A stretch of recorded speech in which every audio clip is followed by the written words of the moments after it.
They say it's a myth. They say it's hate. But when you trace the science in the scriptures, what you find is a pattern too precise to ignore.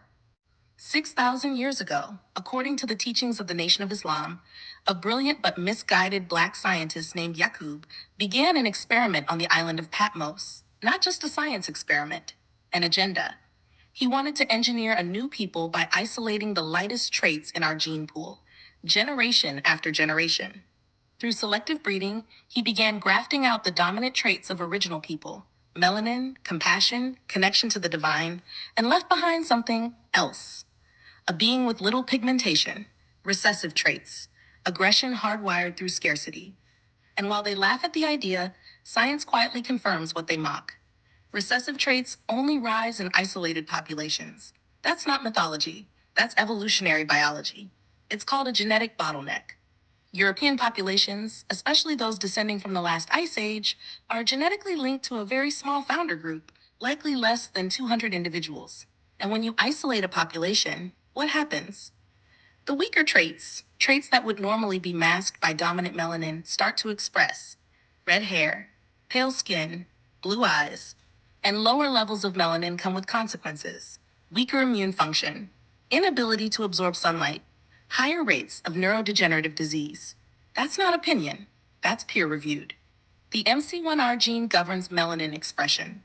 In melanin dominant people, it regulates deep pigmentation, UV protection, and energy conversion. In melanin recessive populations, mutations in this gene result in depigmentation, traits that make the body vulnerable in sunlight, mentally unstable under pressure, and cut off from vibrational memory. And here's the part that connects the science to the soul. Once Jacob's creation reached critical mass, they were exiled into the caves of West Asia, what we now call Europe. There, in the cold, dark isolation of mountains and ice, survival wasn't about harmony, it was about domination. Over thousands of years, a culture emerged that saw nature not as divine, but as something to conquer. Scarcity bred greed. Sunlight became an enemy. And from this cauldron, the false systems we now live under were born. White supremacy, colonization, capitalism, it all traces back to a cold world mindset forged in those caves. So when they ask, where do white people really come from? The answer isn't just Europe. It's grafted mutation.